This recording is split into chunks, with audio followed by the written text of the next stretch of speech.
Yep. Black Power, giving honor to the Creator, giving honor to the ancestors.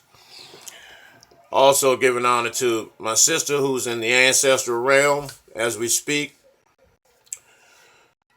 along with Chief of Staff Brother Harris Abdul of the Street Law Soldiers, my father, my in-laws, and for those of us who have ancestors that are in the ancestral realm, we ask the Creator and the ancestors to walk with us and don't give up on us while we fight to achieve liberation and salvation in the black nation. I want to talk about and take a minute or two to give honors to this brother, Pastor Stephen Darby, who has a ministry called Destin Ministries located in Louisville, Kentucky.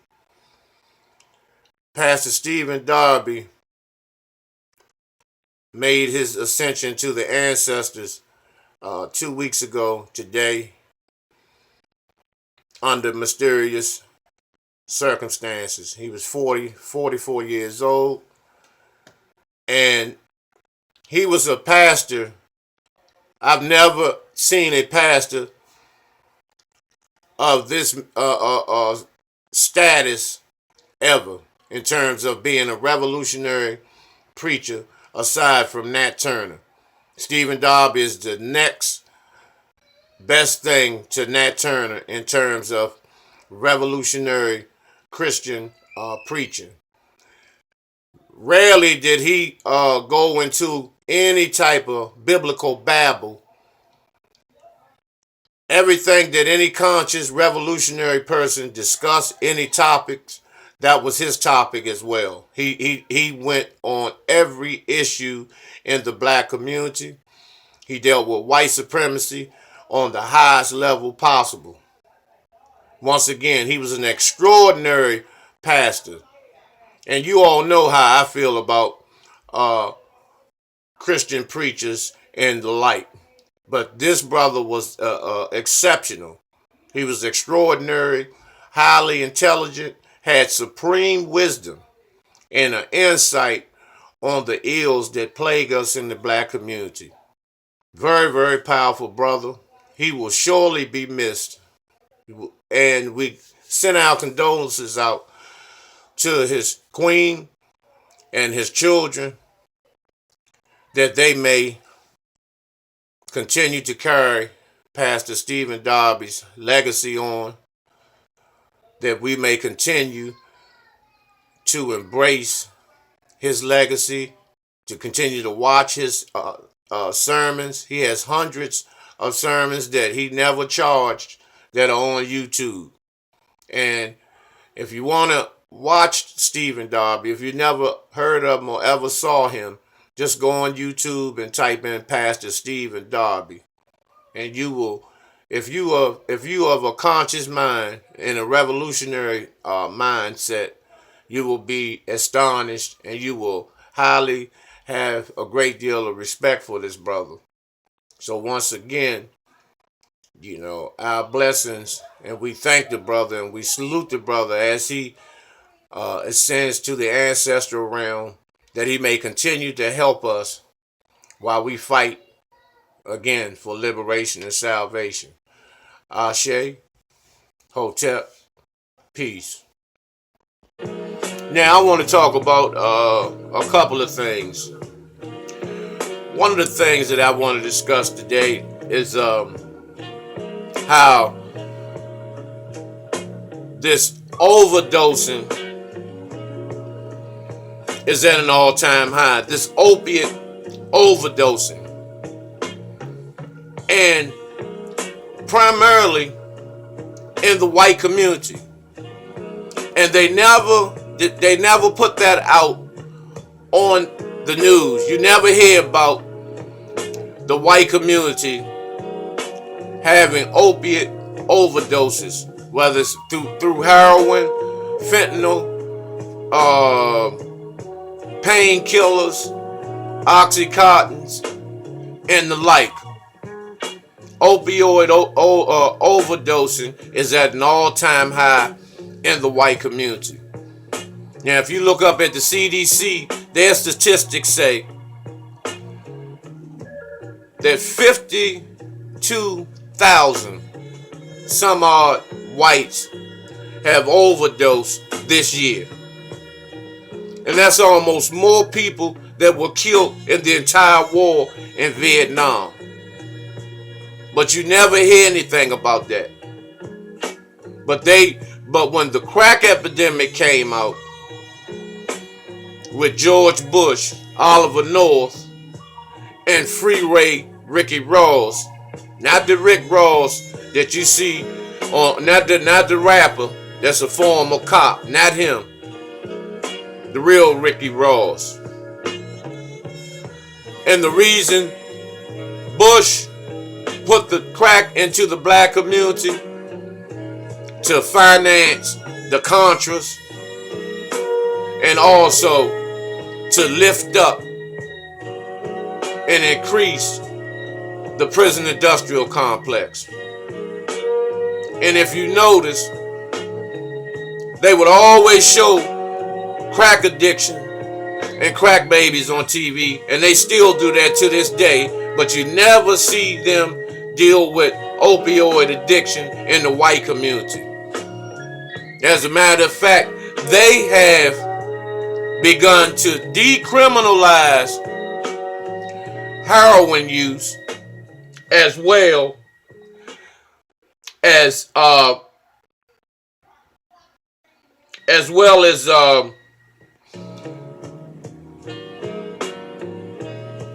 also the give me a second, I'm trying to get the words together. And also people that have committed crimes as a result of heroin use. They're trying to decriminalize it where it's no crime. But at the same time, they have over-criminalized the black community for crack addiction and crack use and crack possession.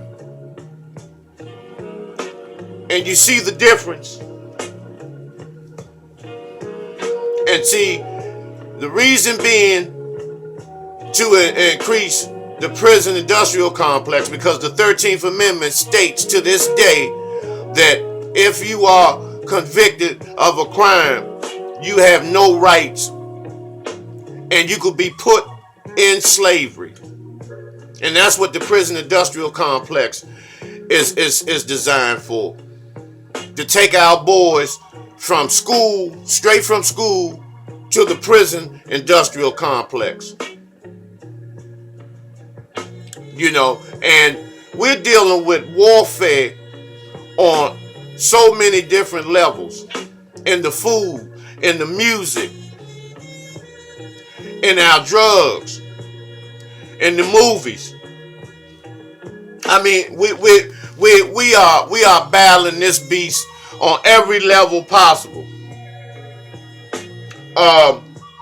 For example, the effeminization of the black male had begun decades ago with Joe Jackson, who would give Michael Jackson high levels of estrogen as a teenager and a young adult to make sure his voice stayed like a child. He kept a child and a baby's voice. That way Joe Jackson could make money, but at the same time effeminizing his own son, which they all were raped by white Jews back in the early 70s. And that's based on one of the brothers, Jermaine, has spoke out about those situations. In soy, you have high levels of estrogen, where you have cases of so-called brothers and sisters, brothers declaring to be vegans, have actually began to grow breasts and become oversensitive and feminine from soy products. And soy is in plastics, It's in a lot of the foods, a lot of the so-called vegan foods. So you have to be very, very careful in terms of what you eat, because we're dealing with warfare in the food as well. General Mills at the same time, they have in their cinnamon toast crunch and their Lucky Charms, what you think is sugar and powdered sugar, that is rat rodent poison and a degreaser detergent agent. I forgot the name of it, but if you look on the box, you will actually see that. They don't hide it because they know we don't. We won't look at the back of the box. Same with the meats. These so-called boneless wings that people eat during parties and whatnot. Actually, the United States, they buy millions of pounds of rat meat and disguise it as boneless chicken. Especially around this time during the Super Bowl. They purchase millions of this rat meat from China. So when you go to these Super Bowl parties or these cabarets and these functions and these crackers have these little luncheons and parties on their job, and they have those boneless barbecue hot wings and nuclear warhead sauce and all that bullshit on it, you're more than likely you're eating rat meat. The music, you know, they take most of these rappers right now, these young thugs and all. Most of them are high school dropouts. You know that they're paid tons of money. You know, to promote ignorance, to promote black on black crime. You know, to discourage education. You know, and to discourage consciousness, spirituality in the black community. You know, and it also glorifies prison, self-hatred, and murder. And they're paid tons of money to do this. Now, if you take a look and do a survey, 85 to 90% of these young rappers do not have a formal education. You know, if you look at 50 Cent and the rest of these guys, you know, they waited till they were in their 40s just to get a GED. Because they were paid tons of money to discredit and disregard any sort of education and function on a low frequency. And keep your babies functioning on a low frequency.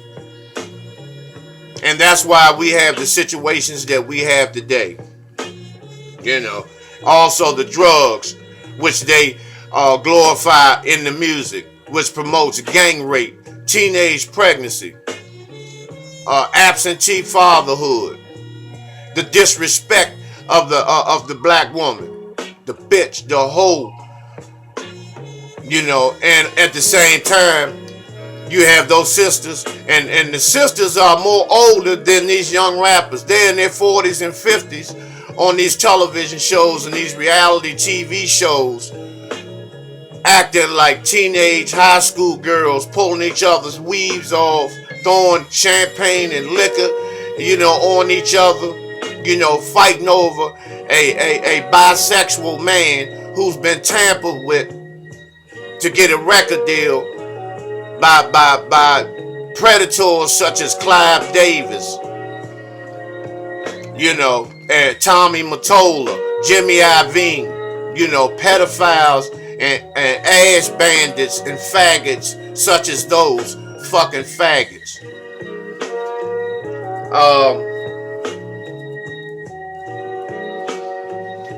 Like I said, you know, you have these shows where these crackers, you know, overdose and constantly overdosing and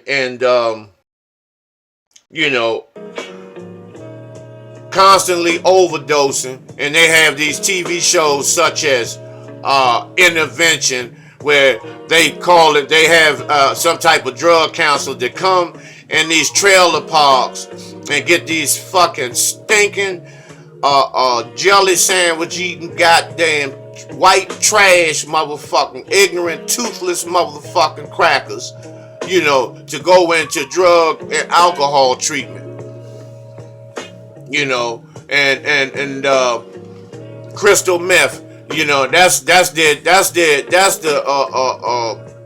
drug of choice for them, because that's some bathtub brew that they cook up and they smoke it and shoot it, which you can go to any supermarket or any CVS and buy the ingredients to make crystal meth, but the opioid addiction, among whites is just, at an astronomical rate, in which you never hear about it. So when you get an opportunity and do some research, you will see exactly what I'm talking about, so.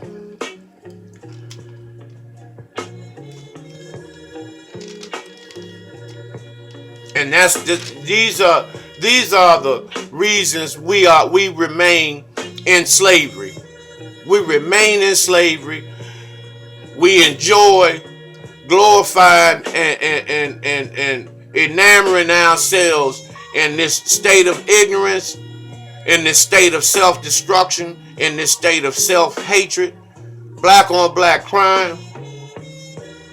Because all we want to do is look good and wear all these designer clothes, brothers, that are made by homosexual men. So when you put on those designer clothes, you're taking on the energy of these homosexuals. And you wonder why sometimes, you may be switching, or one of these white faggots may be looking at your ass. It's because that's the energy that you have incorporated into your being, wearing those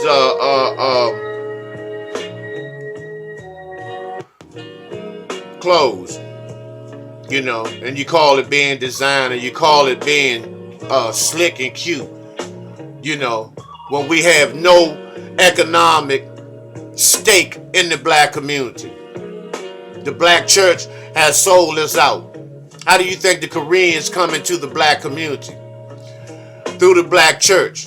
And the Koreans give the black church a cut, a kickback. Because in each black community, they specifically put a liquor store, a pawn shop, a Chinese carryout, a dialysis center in every black community.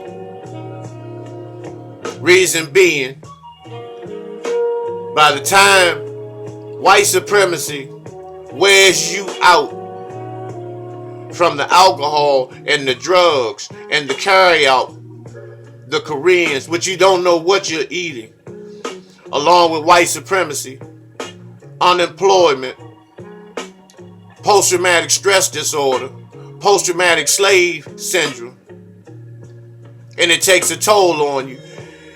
And it takes a toll on your entire body. It takes a physical toll on you. And next thing you know, you're sitting in a dialysis center. And by the time you have acquired, these habits have become so acute that you're unable to stop it. You're unable to control it. And next thing you know, you're deceased as a result of white supremacy. And what they do, they'll label it as kidney failure, but really it's white supremacy. When our brothers and sisters overdose on drugs, when they are murdered through black on black crime, that is the system of racism, white supremacy. And not only that, even when you are dead, they are not finished with you. White supremacy is not finished with you. Because what happens then is you're de-organed.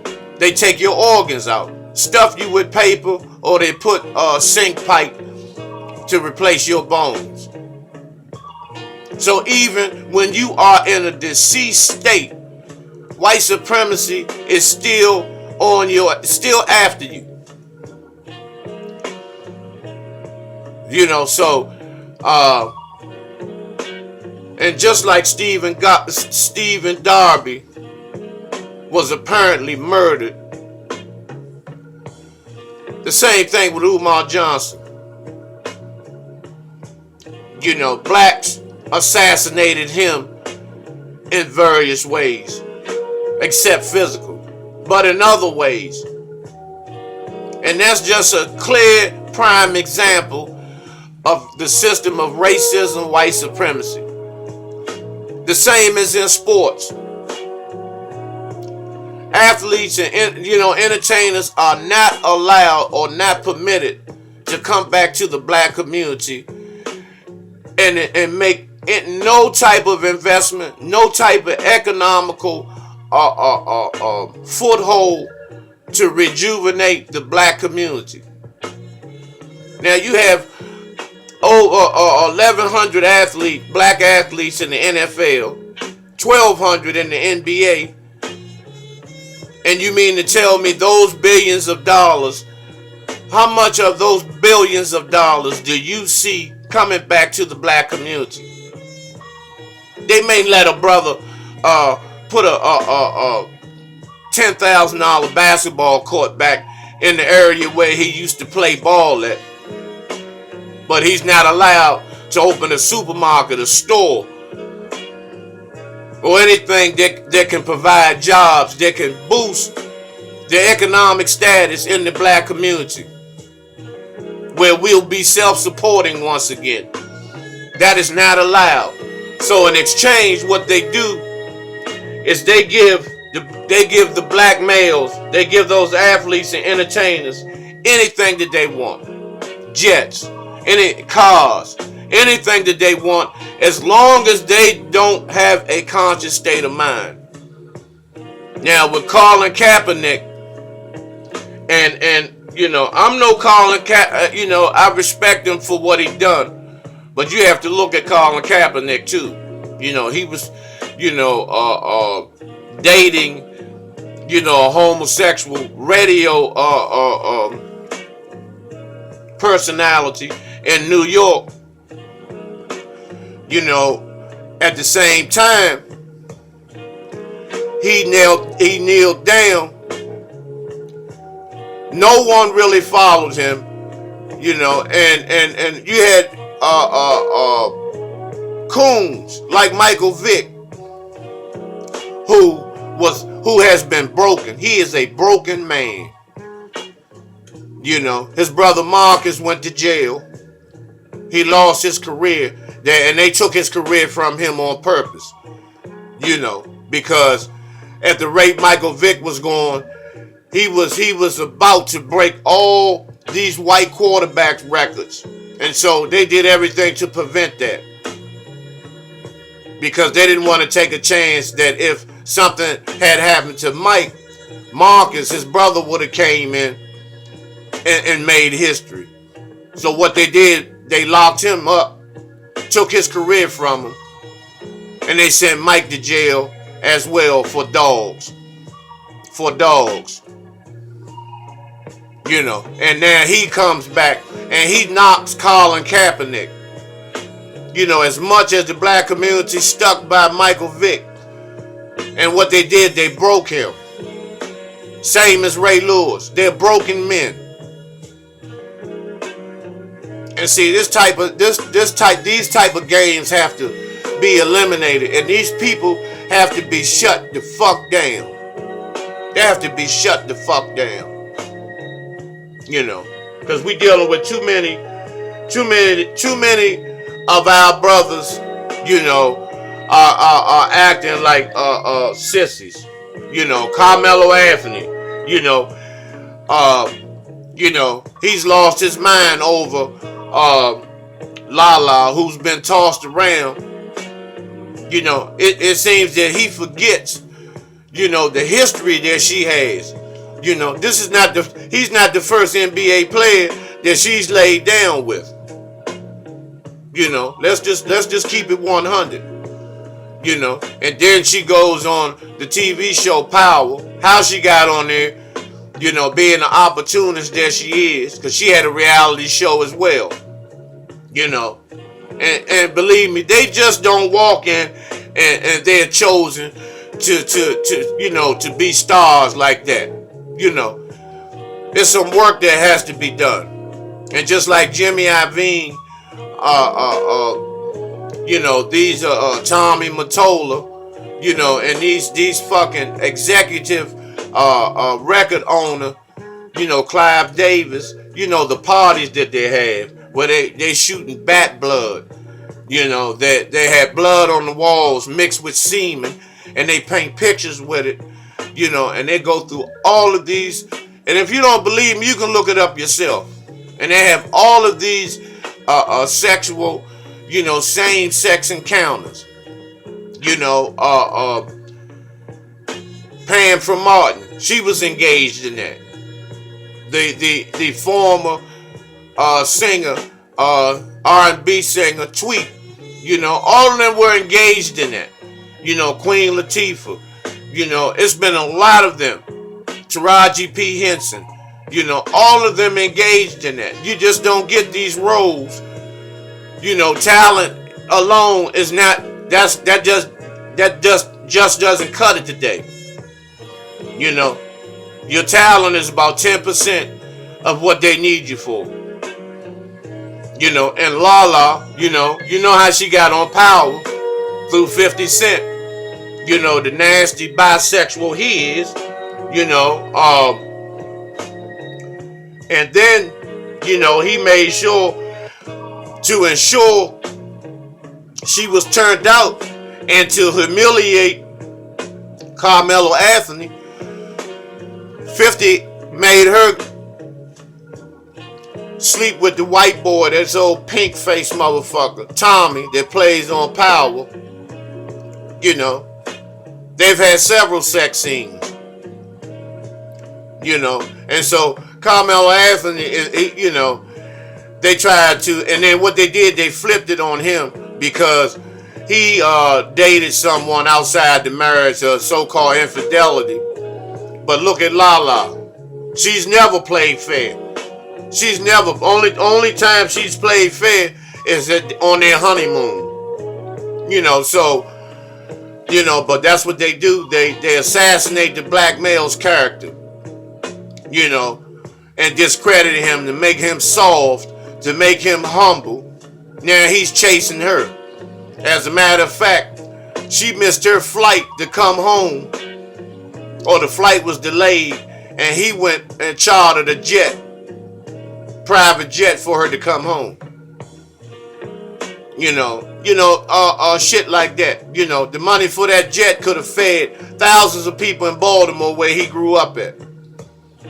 But they come down to a warehouse or to a elementary school and give out some fucking teddy bears and some wind-up dolls, and think that's, and some plastic basketball courts for children, and think that shit is something major. It's a tax write-off for one thing, and number two, give out some books, give out some history books.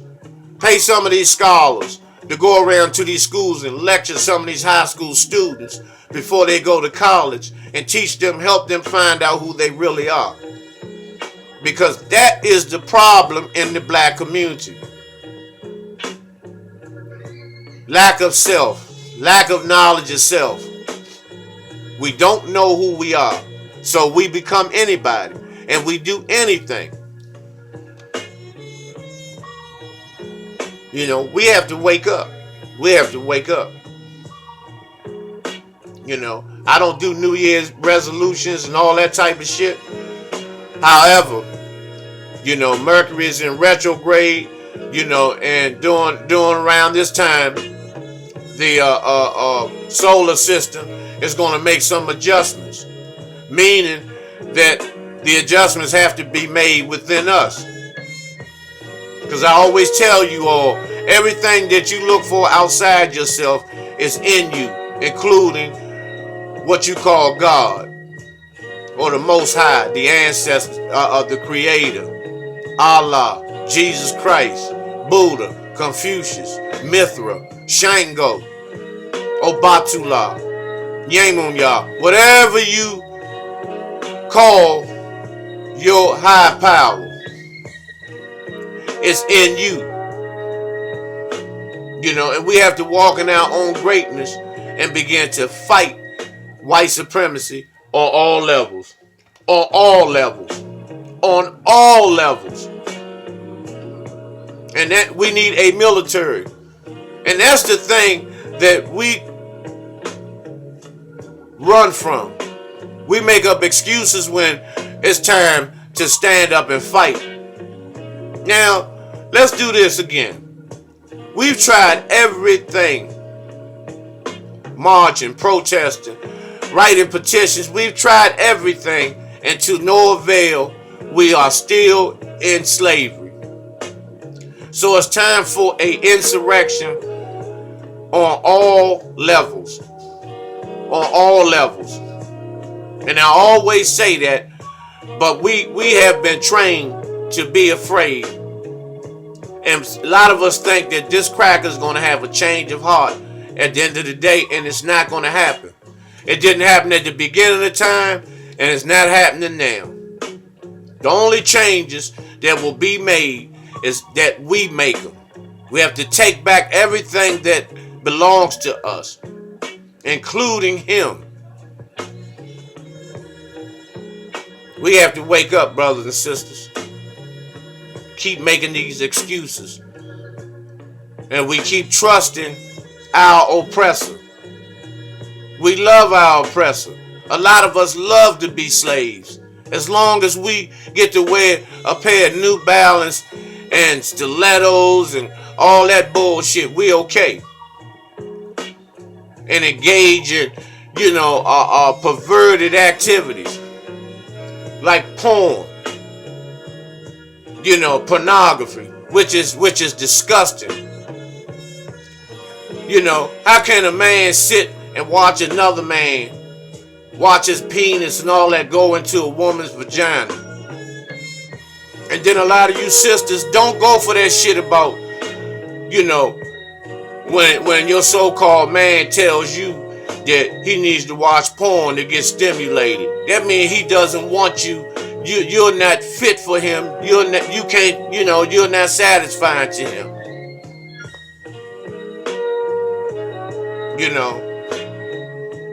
Me and my queen, we're not into no bullshit like that. She's all I need. You don't have to wear no thongs and no negligees and, red pumps and, swinging from the ceiling and all that bullshit. No. That shit is perverted activity, perverted sexual behavior.